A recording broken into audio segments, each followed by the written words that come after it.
Okay, good evening all. We are starting the session 3.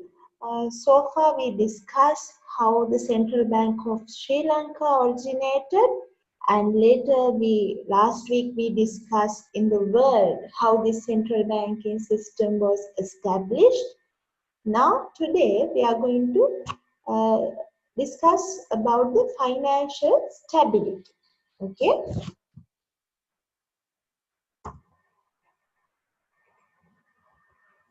Now, this is the lecture outline for today's session. We are going to discuss what is financial stability and then how the financial crisis happened, its characteristics, its types, and what are the causes of financial crisis, and what are the unfavorable effects from a financial crisis, and the action required to eliminate and resolve the financial crisis issues in these stability programs, and finally we are going to discuss the global financial crisis from 2007 to 13, the latest one in detail. Now, financial stability. What is meaning by financial stability? So in our very first session also we discussed the one of main goal of a majority of central bank is financial stability. Same as the price stability, they have financial stability also as a prominent goal or as a key goal of their monetary policy. So what is meant by a financial stability? Actually, there is no specific definition for this term financial stability. Actually, no quantifiable definition. Maybe due to the newness of this concept and maybe due to the complexity of this term financial stability. So, time to time, depending on the situation, depending on the situation, we scholars actually came up with different definition on the financial stability. One such definition emerged as the financial stability is it depends on the net worth position of the borrowers. Net worth position of the borrowers. Why is that? So these borrowers borrow money if they have sound net worth position or if they have sound collateral with them, then the default risk of that particular credit or the loan is less. So when there is no default in the system, then the system will smoothly function. So that's why this definition came as the financial stability. It depends on the net worth position of the borrowers. Later it was developed a bit more, and it says that the financial stability is the ability of borrowers to repay their debts in full. Ability of borrowers to repay their debts in full. In other words, that is the low probability of the default by borrowers. Same as before, if they have proper or sound net worth position, there is lower default risk. They will pay back the loan. Second one also, they say if the borrowers have the higher probability to pay back the loan or less probability of default in the loan, then the system will be stable. But thirdly, some scholars perceive the financial stability as the opposite of the financial instability. Instead of defining the stability, they define the instability, and thereon they say the opposition of the instability is the stability. Do you get me? So they say this financial instability is where set of conditions result in financial distress or crisis in response to normalized shock. So when there is an internal or external shock, it will result in financial distress or crisis. That is the instability. So its opposition is the stability. They define the financial stability like that also.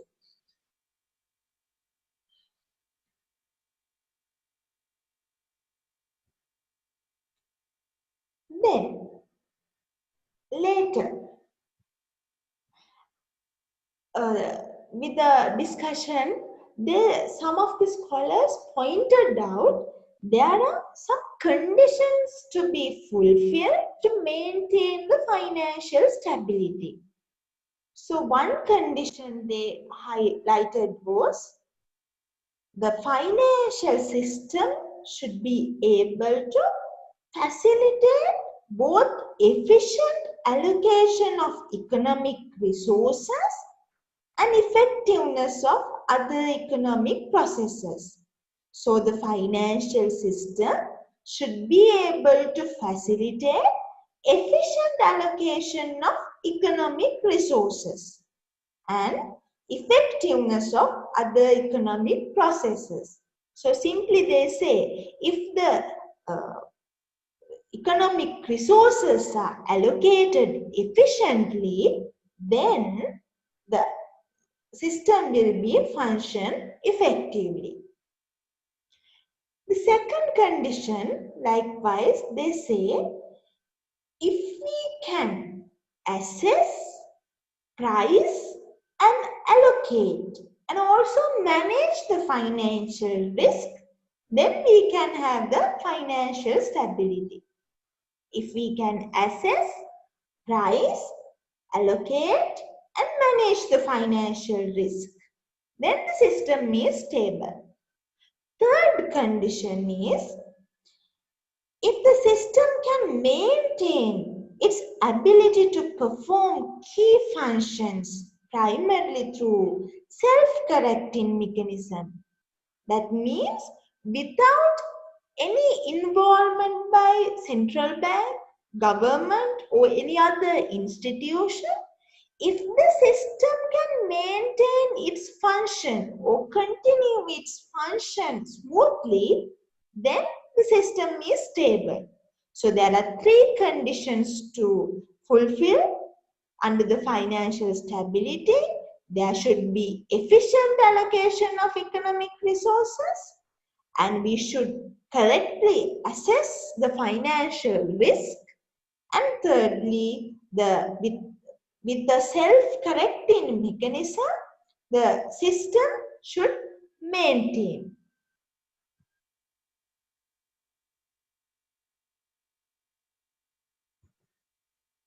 All right. So, here what is the financial system? So, for a financial system, we say it's a last day also we discussed altogether everything in the financial market, that is the system. Financial institutions are there, financial market is there, payment system is there, all other agents are there. So that is the financial system. So this system should be able to face internal and external shocks. So that's where we have the financial stability. So normally, when we are talking about this financial stability, this financial stability encompasses three key interrelated elements. What are these three key interrelated elements? You can see the diagram or the picture in the slide. Macroeconomy, financial institutions, financial markets. So these three elements are interrelated. So it is crucial to understand the interdependence of these elements to maintain the financial stability. For an example, in the macroeconomy, who do we have? We have economic agents, maybe households, maybe firms, maybe government. All these economic agents are in the macroeconomy. So it says that to maintain the financial stability, this macroeconomy should free from financial imbalances, right? So what is a financial imbalance? If these macroeconomic agents have more debts compared to their assets and capital, we say they are indebtedness. So if these agents are excessively indebted, then there are financial imbalances in the macroeconomy. Now suppose the households have excessive debts compared to their asset level.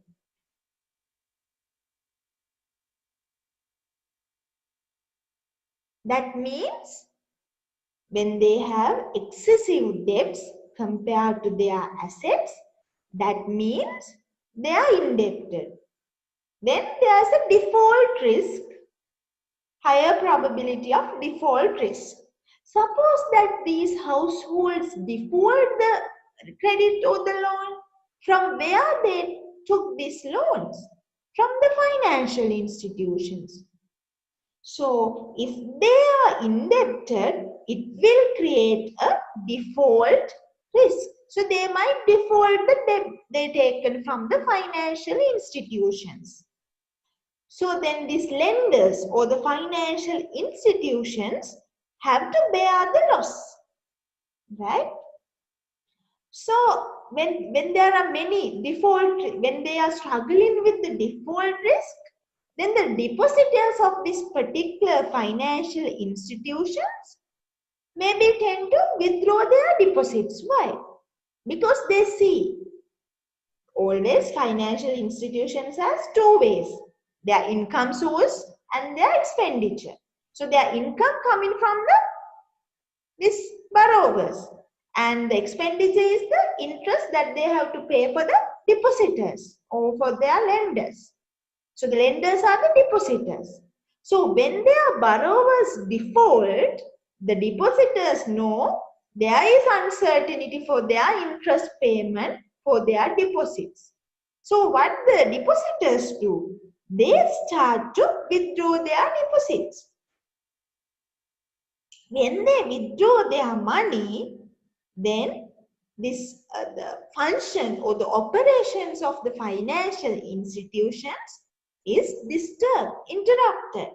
So it will result ultimately investment and consumption decisions to get disrupted. Why? When the depositors withdraw money, then these financial institutions do not have liquidity to give loans for the investors or to the businessmen or to the producers. So the investment will be disrupted.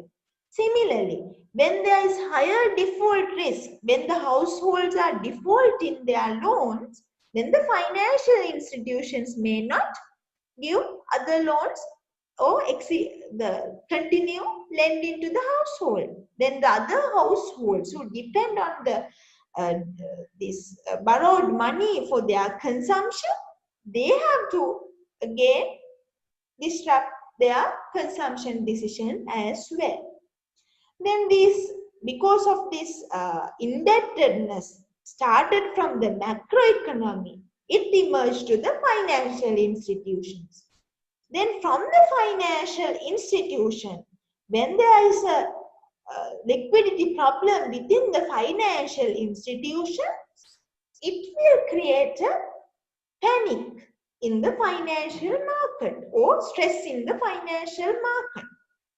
So that means to maintain the financial stability, it is crucial to have a macroeconomy which is free from financial imbalances and the financial institutions which are sound and stable, and the financial market which is smoothly functioning. Do you get me?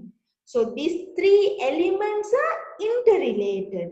Together, all they maintain the financial stability. If one element fails, it will result in failure in the other elements as well. right? So it is crucial for us to have a macroeconomy which is free from financial imbalances and a sound and stable financial institutions. Also, a smoothly functioning financial market to maintain the financial stability. So I explained one way how these elements are interrelated. It can be the other way around as well. It can start from the financial market also. Suppose there is a liquidity problem in the financial market, a panic in the financial market, it will result financial institutions to collapse. When there is a liquidity problem, financial institutions also get disrupted with their operations. So then, these households who have deposits with the financial institutions, they have to bear financial losses, right? And also, when there's a financial panic in the financial market, when there is a liquidity problem, these financial institutions cannot lend money. So the lending process will be uh, interrupted. When the lending process is interrupted, then these producers or investors do not have fund to borrow and expand their production. So they will shut down their production farms. So it will result a job loss again for the macroeconomy. So there will be a job cuts and there will be a loss of value in holding financial assets by these households when there is a financial distress. So now I explain, it can be other way around as well. There is no one direction. It can flow into both directions, starting from the macroeconomy to the collapse in the financial market, or starting from the financial market to collapse in the macroeconomy. So interrelated. So having stable macroeconomy, financial institutions and financial markets are crucial to maintain the financial stability. So that is financial stability. Now we come to the financial crisis. So what is a crisis? If the system is not stable, if the system is vulnerable for the external or internal shocks, we call it a financial crisis when the system collapses. So this crisis can be in different shapes, different sizes, and it can evolve into different forms. And most importantly, it can rapidly spread across borders. So that's why we say global financial crisis. So in the last part of the lecture, we are going to discuss the financial crisis in detail. Global financial crisis started from 2007 onwards. It started from US. Then we have to name it as US financial crisis. But we call it global financial crisis, right? Because these crises can rapidly spread across borders. So we are coming to the characteristics of financial crisis. So what are the characteristics of financial crisis? Very first thing which we can observe in the economy. First one, that's the collapse in the people trust toward financial system. It starts with the confidence or trust. When the people collapse or when people do not have the trust or the faith in the financial system, it is the first symptom we can identify in the financial market that crisis can happen later. For example, now suppose you have a large amount fixed deposit in one particular commercial bank. But suddenly, for some unexpected reason, you have to withdraw that deposit. Now you go to that particular commercial bank where you have the fixed deposit and you request your deposit back. Now suppose due to some reason that particular commercial bank fails to accept your withdrawal. They say, sir or madam, today we are not able to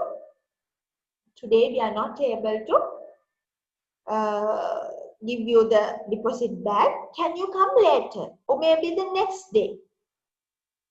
We can for sure give you the deposit back, but today we have some sort of fund. Can you come next day? All right. Now, what happened? With that denial of your request, you get the doubt, is there a problem going on with the bank? You are now doubtful. Now your confidence or the trust started to collapse. Now what you do, being a typical human, you come home and call all of your friends or relations and inform the incident happened. You say, here the bank refused to give my deposit back, asked me to come another day. I think there's something bad going on with the bank. Better you withdraw your deposits. Then we come to the second characteristics. Withdrawal of deposits or investment. So it started with the collapse in the people's trust towards the financial system. It resulted withdrawal of deposits or investment. Since you are having this doubt whether the bank is going to collapse or not, you are uncertain. Now what you do? You are starting to withdraw all your deposits, not only from the particular bank. You might anticipate, okay, this bank is going to fail me. Other bank also definitely going to fail. I have another deposit in another bank. I am going to withdraw that also. Likewise, this panic happened among the customers. The panic created. They are starting to withdraw the deposits. Then third characteristic, huge lack of liquidity in the financial system. Huge lack of liquidity in the financial system. Why? Always, I told you before also, these financial institutions or banks do have time mismatch or the maturity mismatch between their income and the expenditure. They borrow for short term and lend for long term. Borrow from the depositors for a short term, but lend it for the borrowers for a long term. So there is a maturity mismatch. That is being there, what happened when the people unexpectedly, unanticipatedly request their deposits back? Then obviously that particular bank or the financial institution face huge lack of liquidity. Then fourth characteristic, huge lack of funds for businesses. When there is lack of funds in the financial system, then what will happen to the lending? Bank will reduce their lending because now they are with the liquidity crunch. So the companies or the businesses do not have funds. We know normally how do these businessmen operate. They borrow money from the banks and they use it in the operations, right? Always they use this they work with a cycle. They earn money, they reinvest. Then they borrow money, reinvest. Likewise. So when there are no funds available in the financial system for them to borrow, then businesses also starting to collapse. Then fifth characteristic, decrease in consumption and investment due to lack of funds. Now I explain how the lack of funds happened. It started with the bank, then to businesses. Then what happened? When there is no funds available for the businesses, they will reduce their investment. When the banks are no more allowing lendings, then the People who lend money for the consumption, maybe to purchase a home, maybe to purchase their vehicle, they will reduce this consumption because they do not have money. So the consumption and investment decisions are decreasing due to the lack of funds. And the sixth characteristic, huge unemployment due to closing down firms, not only in the financial market, but in the real sector as well. So the problem started from the financial market, but with the collapse of some financial institution. Later on, what happened? It spread to the real sector as well. How? Because when there is no funds available for the businesses, they will close down their firms because they have no funds to do their operation. So when they close down their operation, there will be unemployment problems, right? So these are the characteristics of a financial crisis. There is no confidence of the people to the system, financial system, and people will start to withdraw their deposits, huge lack of liquidity in the financial system, lack of funds for the businesses, and consumption and investment decisions are decreasing, and unemployment problem. So these are the characteristics of a financial crisis. Then we are going to discuss the types of financial crisis. So basically we have four types: banking crisis, balance of payment or currency crisis, financial market crisis, and the debt crisis. So these are the basic four types of crisis that we are going to explain. Now we are starting with the first type, banking crisis. So what is that?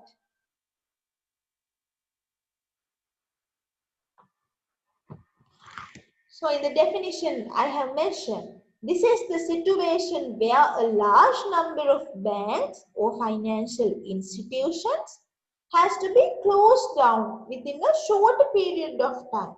If a large number of banks are closing down within a short period of time, we call it a banking crisis. So actually in a banking crisis, we can see stages. So the second point shows you the stages of the banking crisis. The first stage is the bank panic. So what is this bank panic? Even though it says bank panic, actually the party who is starting to panic is not the bank but the customer. Bank panic means customers are starting to panic. Why? As I mentioned before also in my example, if a large amount deposit withdrawal request is rejected by the bank, then customers having the doubts on withdrawal ability of their deposits, right? Maybe there's no serious trouble with that particular bank due to some operational issue. Maybe another huge amount of settlement has been occurred in the same day. Due to that, the bank inform you next day they will release the deposit, not today. There's no serious issue, but you make it into a serious issue. So we always say that the banking crises are always linking with the self-fulfilling belief. What is this self-fulfilling belief? Depositors believe or investors believe that the bank will collapse. Because of their belief, actually the bank become fail. Are you clear what I am saying? In the reality, bank is well functioning. But the people or the depositors get the feeling that bank is going to fail. That self-fulfilling belief. Due to the belief, they are going to withdraw the money. Then that unexpected withdrawal actually caused the bank to fail, right? So that means like it's very irrational factor caused this crisis. The sudden run on a bank caused because of an irrational factor, which is the doubtful thought by a particular customer. Then it's spread, right?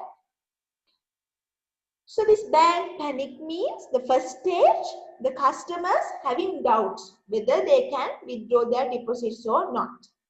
Then the second stage, run on banks.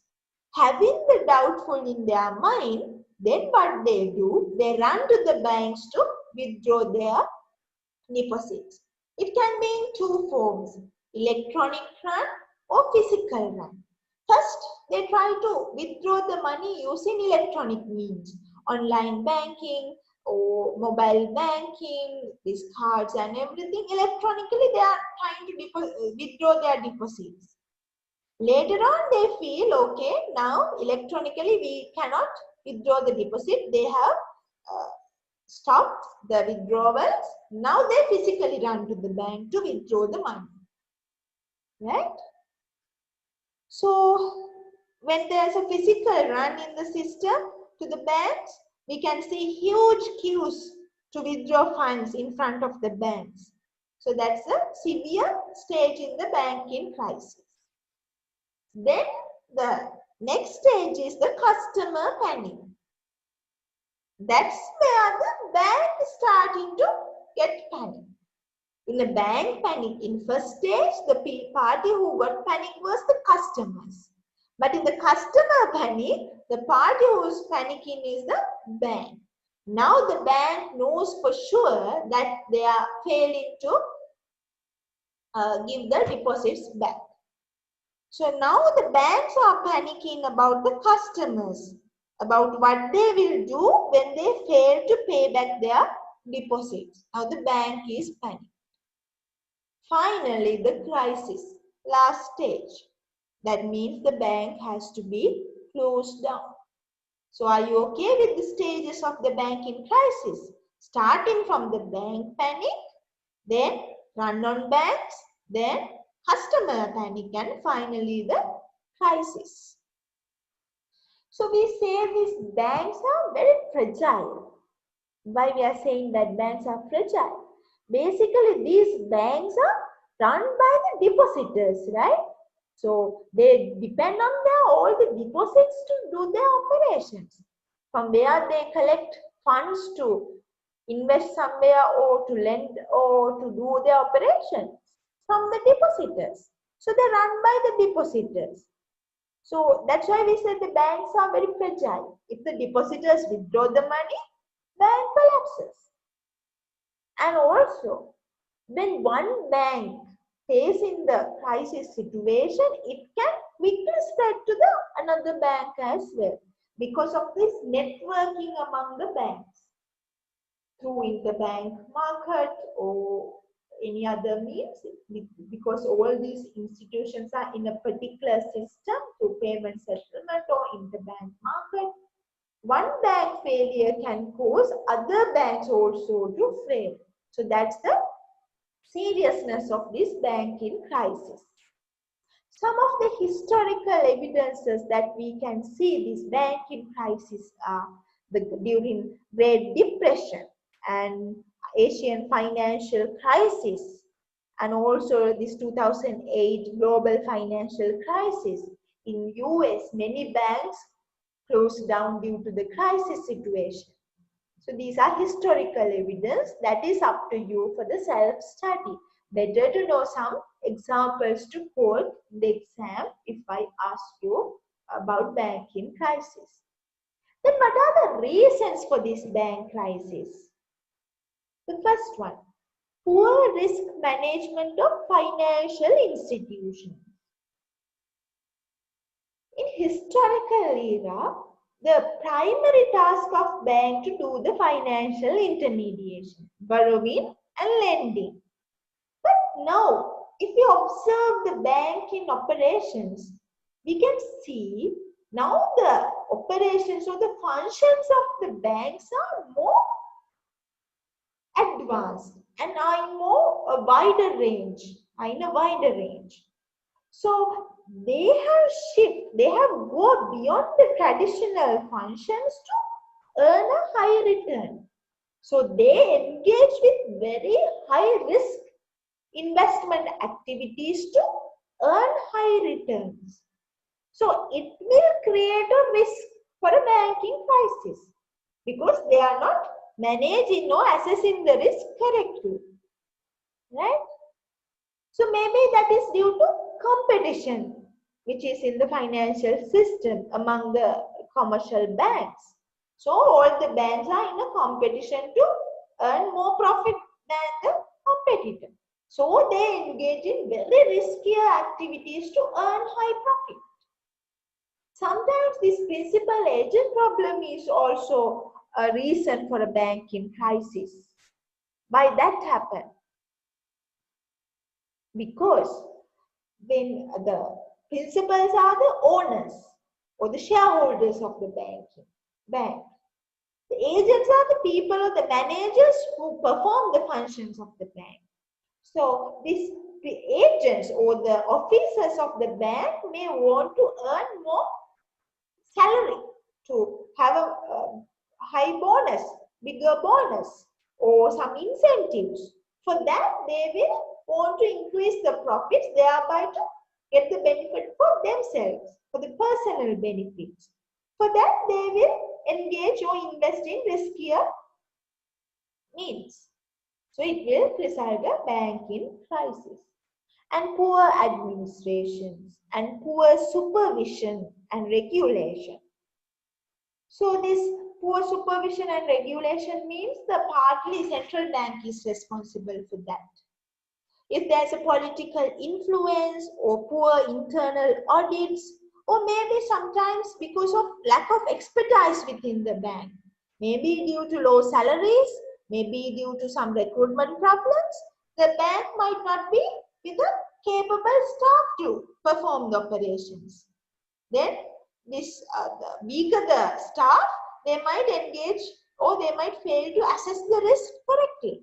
It will result in banking crisis. Similarly, some ad hoc government actions also can result in banking crisis. That's what happened in Argentina. If you refer Argentina crisis, it happened mainly because of some poor actions taken by the government. That time, next week, we will discuss these case studies in detail, Argentina, Korea, likewise. But in Argentina case, what happened was, when there is a run on banks, that means when the depositors are started to withdraw their deposits, or when there's a liquidity problem with the bank, to avoid that, government imposed a regulation, or they imposed act, or the parliament act to impose that depositors cannot withdraw money up to a percentage from their deposit. So they make the depositors to withdraw their own deposits from the bank. Up to this percentage you can withdraw from your deposits. Exceeding that percentage you cannot withdraw. You have to keep the deposit in the bank. So that ad hoc action created a huge panic among the customers. Why? That's their money. So if the government ask them to avoid from getting back their own money, then they start to panic. It created the Argentina crisis worse.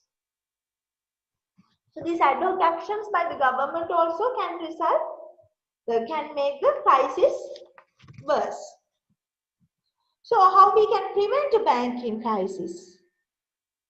Maybe we can enforce rules to avoid these banks to engage in risky activities. So central bank can provide a legislation framework or regulation framework to avoid or to monitor carefully what are the activities that these banks are doing, in what type of assets they are investing, thereby have an idea whether there is a risk of these activities. And they can introduce these deposit insurance schemes, and central bank can interfere as the lender of last resort. We already discussed what is the lender of last resort.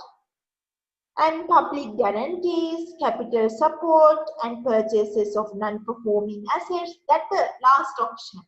When the bank is, anyway that the government knows the bank is failing, that they have no option, then the government can interfere and liquidate it. The government can guarantee the depositors that the government going to pay back the depositors. And the government can give the capital support and the purchasing the non-performing assets of that particular bank to mitigate that systematic risk. So why the government is doing this?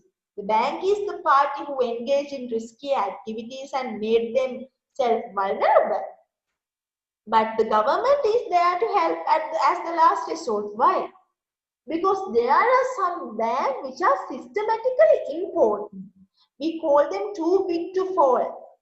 Too big to fall banks. The major banks. Because government knows if that particular bank fails, it will spread to the other banks as well.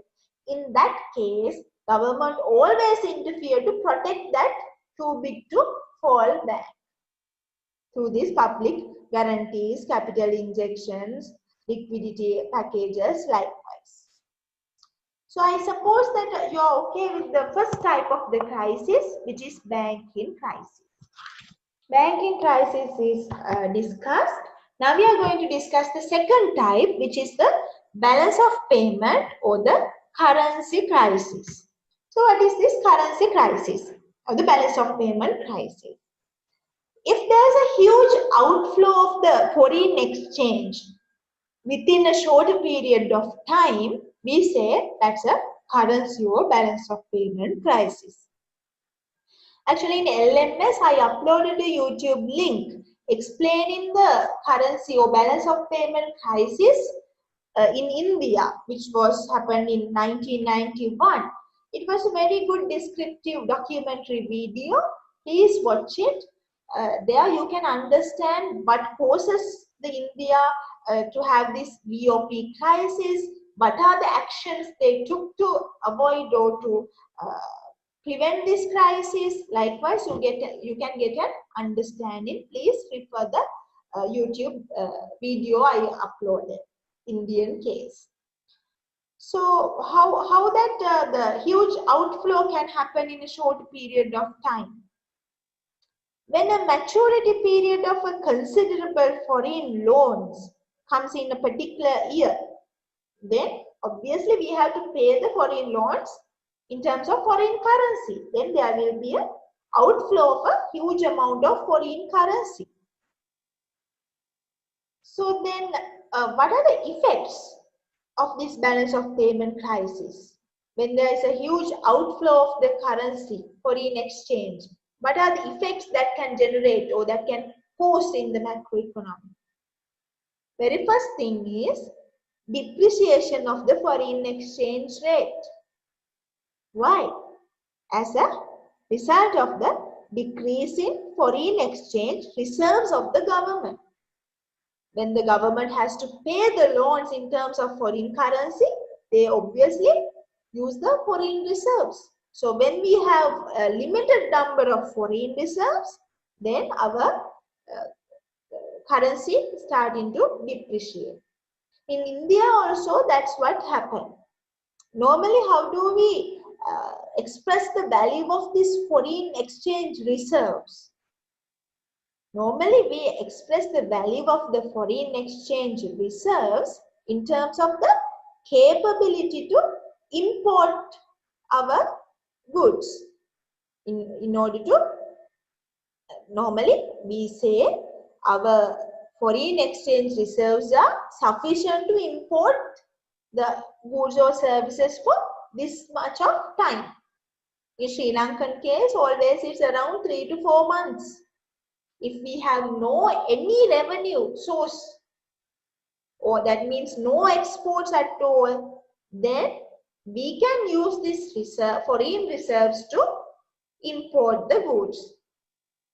Without any revenue, having only the import expenditure, then we can use in the foreign exchange reserves, we can import up to 3 months only. After 3 months, our foreign reserves are totally vanished. So similarly, in Indian case, in Indian balance of payment crisis, what happened?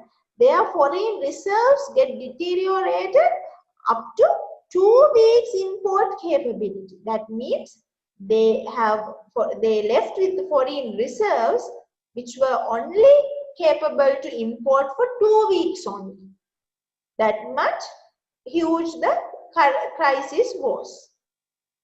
So actually, the deficit in their current account, creating a revenue deficit, created this balance of payment in India. They had too much borrowings and a rise in import bills as well. So because of this too much borrowings, to settle the borrowings, they again take loans. We say it's a debt burden, credit burden. So they take loans to settle loans.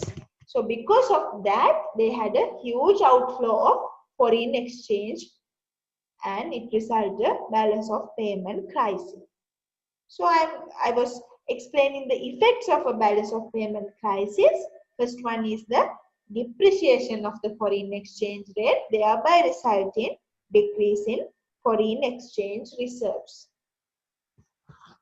Then the second one is the cost of repayment in government in local currency increases.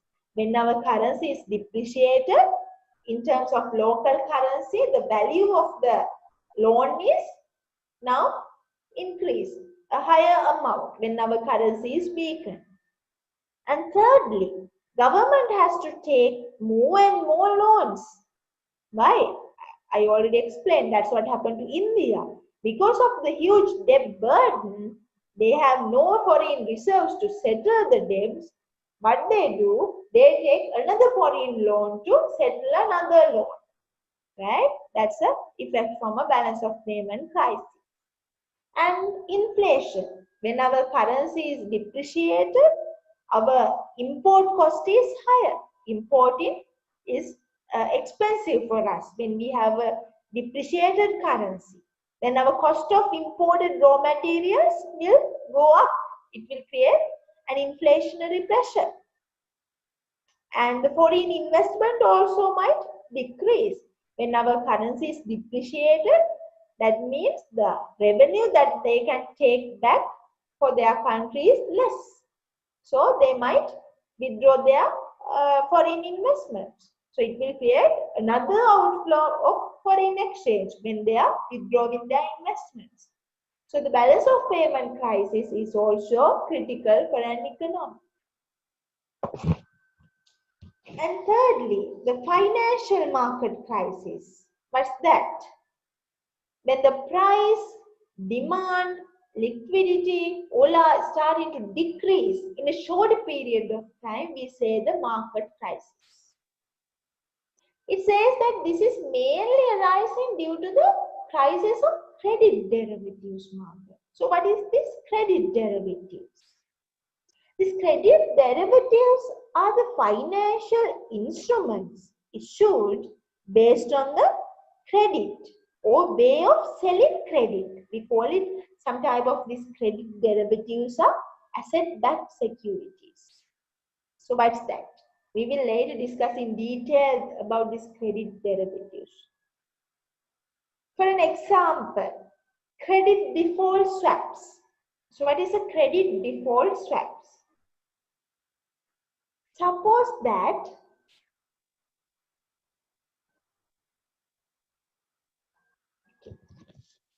that there are 3 parties.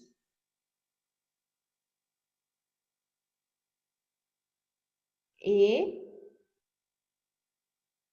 B, C. Okay. Here we have A,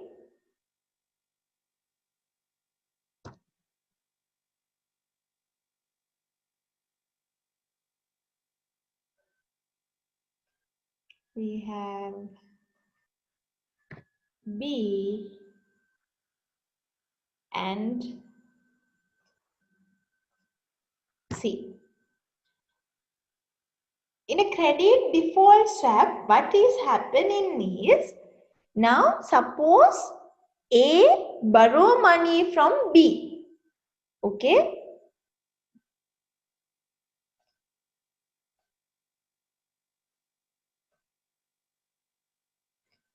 Now, here A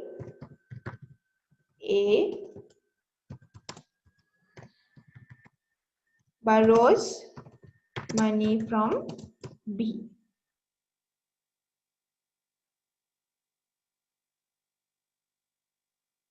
A borrows money from B. Now the B is having the doubt that A might default the debt. A might not pay back the money that borrowed from B. To avoid or to mitigate that default risk, what the B do? B made an agreement with C. B make an agreement with C. So what is this agreement? In case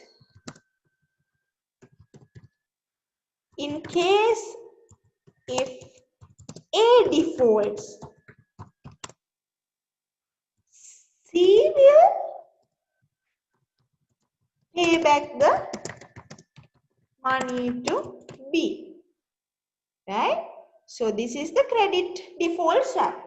So B lend the money to A. In case if A defaults, C will pay back the money to B. For that,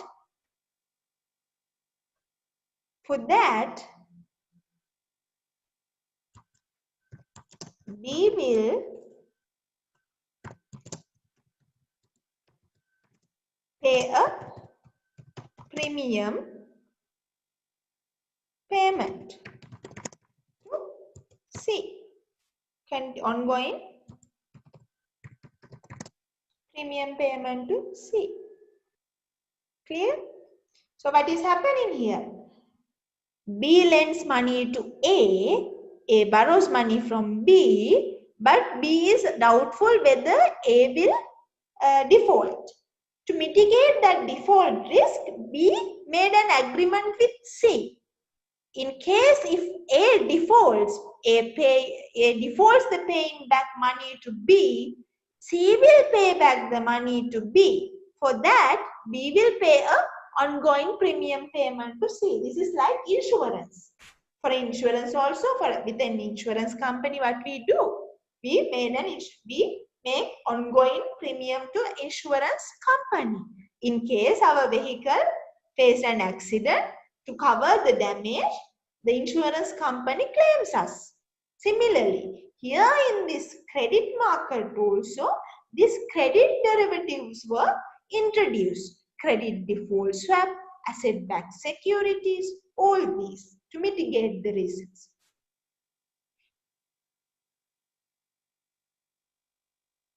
So this credit derivative market, these credit derivative markets and these structured finance market, as in the markets for treasury bills, bonds and shares, that is the structured finance market. So these market, when this instrument fails, this market crisis started. So the global financial crisis, which is started in USA in 2008, was also resulted as a result of this credit derivative.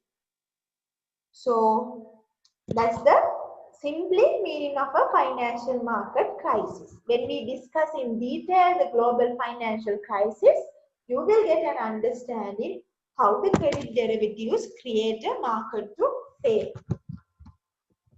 Then the last type is the debt crisis. So this debt crisis is the situation where government is not in a position to pay loans or the interest. Example is a Greek financial crisis. This is a very rare incident because normally the governments are reluctant to default. If they default their loans, what happens? They cannot take any loans in the future. They have a bad credit history then. So then there might be bad repercussions resulted because of the default in a foreign loan, right?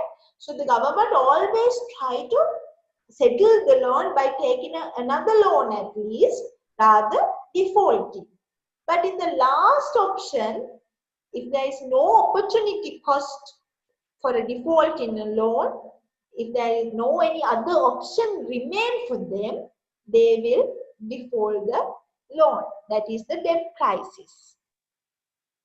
So what happened? When the debt burden is higher, then when a particular country has a higher debt burden, then the other lenders know that this particular country is taking loans to pay back the other loans. So they know that their default risk is higher when the debt burden is high. So when the default risk is higher, then what happened? The other lending countries will charge a higher interest rate due to the higher default risk. When they charge a higher interest rate, then their cost of borrowing will increase. So then again, when the interest payment is too much high, what happened?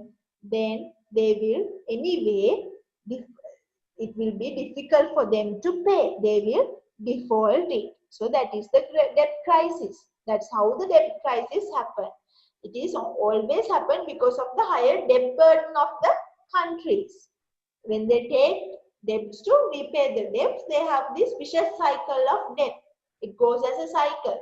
Taking a loan, paying another loan, and taking another loan to pay that loan. Right? Vicious cycle. So in that situation, finally government will get stuck and they will not in a position to pay back the loan. So that's the debt crisis. So the reasons are the budget deficit, continuous welfare programs, credit trap or the debt trap, exchange rate depreciation. These are the reasons. Here in Sri Lanka also, we have a huge budget deficit. The problem here with our countries, some countries has the budget deficit resulted from the deficit in the capital account. That means they have taken loans for long-term expenditure, capital expenditure, maybe for infrastructure project, maybe for other long-term projects that will yield a benefit later. But in Sri Lanka, our case, we have a deficit in the current account. Current account deficit creates the budget deficit in Sri Lanka. When the current account have the deficit means we have no sufficient revenue to manage the day-to-day expenditure. We are taking loans to cover the day-to-day expenditure, not the capital expenditure, not the long-lasting expenditure. So that's the problem with us, right? So that is the debt crisis. Now we discuss 4 types of crisis, starting from the banking crisis, balance of payment crisis, financial market crisis, and debt crisis. Now we come to the causes of financial crisis. That means, what are the factors that cause this crisis to happen? Right?